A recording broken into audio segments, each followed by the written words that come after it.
Hello doctor Dilip Gude here, physician, Yashoda hospital, Somajiguda, Hyderabad. So బరువు గురించి మనం డిస్కస్ చేసాము. ఇప్పుడు నిద్ర గురించి మాట్లాడదాం. చాలామంది ఈ అర్బన్ లైఫ్ స్టైల్లో ఉన్న వాళ్ళకి ఇన్ఫ్యాక్ట్ స్ట్రెస్ ఎక్కువ ఉండటం అవ్వచ్చు, రకరకాల కారణాల వల్ల they are unable to sleep properly.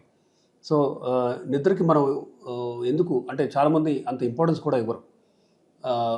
తక్కువ నిద్రపోయినా నెక్స్ట్ డే అదే గ్రైండ్, మార్నింగ్ 8 నుంచి నైట్ ట్రాఫిక్లో ఇంటికి వచ్చేసరికి మళ్ళీ 9 PM, అంటే 12 గంటలు బాగా స్ట్రెస్లో ఉండి దెన్ ఆ తర్వాత కూడా మీరు బాడీ రిపేర్ చేసుకునే ఛాన్స్ ఇవ్వకపోతే ఖచ్చితంగా అది over period of time problems create చేస్తుంది. ఎలాంటి ప్రాబ్లమ్స్? నిద్ర సరిగ్గా లేకుండా కనుక ఉంటే ఓవర్ పీరియడ్ ఆఫ్ టైం, నెలలు అవ్వచ్చు, కొంతమందిలో సంవత్సరాల్లో మీకు బ్లడ్ ప్రెషర్ రిస్క్ పెరుగుతుంది. మీ రెస్టింగ్ హార్ట్ రేట్ ఎక్కువ ఉంటుంది, 90 to 100 ఉంటుంది, ఏదైతే 65-70 ఉండాలి. సో హార్ట్ రేట్ పెరగటమే కాదు, బ్లడ్ ప్రెషర్ రిస్క్ పెరుగుతుంది, షుగర్ వచ్చే రిస్క్ కూడా పెరుగుతుంది. సో కేవలం అంటే ఇన్సోమ్నియాతో షుగర్ వచ్చే రిస్క్ పెరుగుతుందా అంటే ఖచ్చితంగా ఎస్. అలాగే మీకు డయాబెటీస్ ఆల్రెడీ ఉంది, మంచి కంట్రోల్ ఉంది, కానీ ఈ మధ్య నిద్ర సరిగ్గా లేదు మీకు ఒక 2 నెలలు, అప్పుడు మీ షుగర్ కంట్రోల్ కూడా బాగుండదు, పెరుగుతుంది. సో షుగర్స్ పెరుగుతాయి, వాటిని తగ్గడానికి మీరు వాడే మందుల డోస్ పెంచాల్సి వస్తుంది, number of classes of medicines కూడా యాడ్ చేయాల్సిన అవసరం ఉంది. సో ఇలా షుగర్ కూడా డైరెక్ట్గా ఇన్సోమ్నియా వల్ల ఎఫెక్ట్ అయ్యే రిస్క్ ఉంది. దెన్ ఇంకా రకరకాల ఇష్యూస్. ఇప్పుడు ఈ ఇన్సోమ్నియాతో ఇన్ఫ్యాక్ట్ క్రానిక్ ఇన్సోమ్నియా అన్ట్రీటెడ్ అయితే సీజర్స్, ఫిట్స్ వచ్చే రిస్క్ కూడా ఉంది.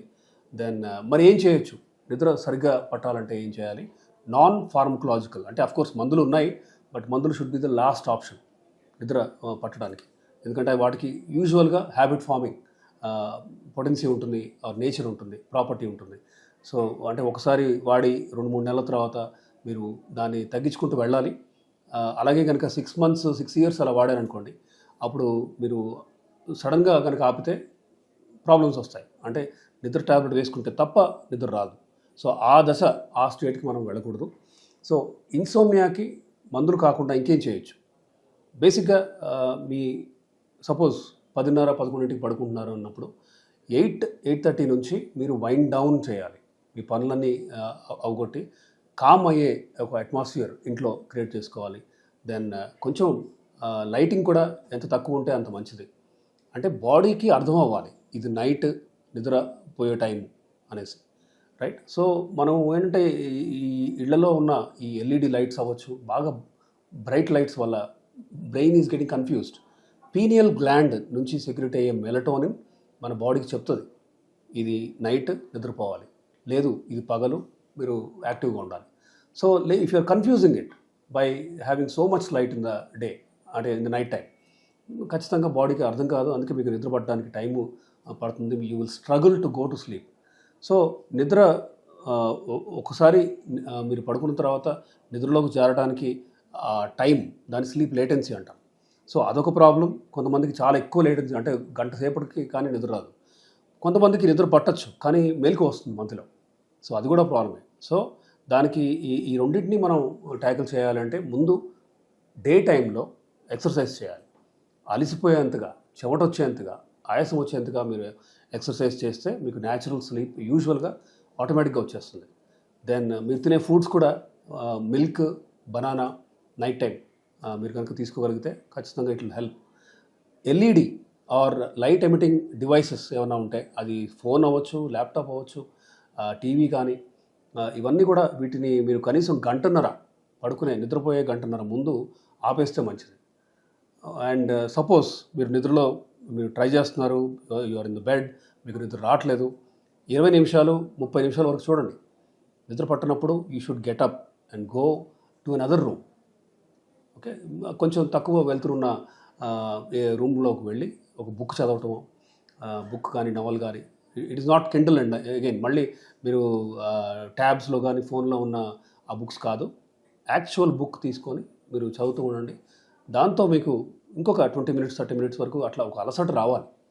దాంతోనే మీకు సరైన నిద్ర అనేది వస్తుంది. సో స్లీప్ హైజీన్ అంటాం. అంటే నిద్రపోవడానికి ఒక టైం పెట్టుకోవాలి. 11 పోనీ 10:30 ఆ టైంకి స్టిక్ అవ్వాలి. అండ్ యూ షుడ్ డెఫినెట్లీ, అంటే ఆ టైంకి మీరు బెడ్లో ఉండాలి, నిద్రపోవాలి. అంతేగాని ఒకరోజు 11:30, ఇంకో రోజు 1 AM అవ్వచ్చు, 2 AM అవ్వచ్చు, అలా చేస్తే బాడీకి అర్థం కాదు. అండ్ బాడీలో ఉన్న సర్కాడియన్ రిథమ్ ఆర్ క్లాక్ని మీరు కన్ఫ్యూజ్ చేస్తున్నారు. కాబట్టి స్లీప్ హైజీన్ అంటే ఒక టైం పెట్టుకొని ఆ టైంకి స్టిక్ ఆన్ అయ్యి నిద్రపోవటం. So that is really important. And of course protein food కానీ ఇదంతా కూడా ఏంటంటే డే టైం మార్నింగ్ ఆఫ్టర్నూన్ తీసుకొని ఈవినింగ్ కొంచెం ఈజీగా డైజెస్ట్ అయ్యే ఫుడ్స్ తీసుకోవాలి. ఫుడ్ అనేది 3 గంటల ముందే అయిపోవాలి. మీరు కనుక 11ంటికి నిద్రపోయేటైతే 8 కల్లా మీరు డిన్నర్ అయిపోవాలి. ఇంకా ముందు చేసినా మంచిదే.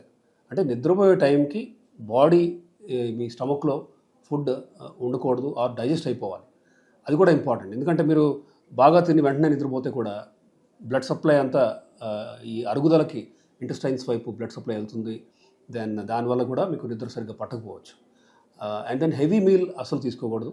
అండ్ లైక్ ఐ సెడ్ 3 గంటల గ్యాప్ అన్నా ఉండాలి డిన్నర్కి నిద్రకి. సో నిద్రని అస్సలు అశ్రద్ధ చేయకండి. ఇన్ఫ్యాక్ట్ క్రానిక్ ఇన్సోమ్నియా వల్ల రకరకాల ప్రాబ్లమ్స్ చూస్తున్నాం ఈ మధ్య.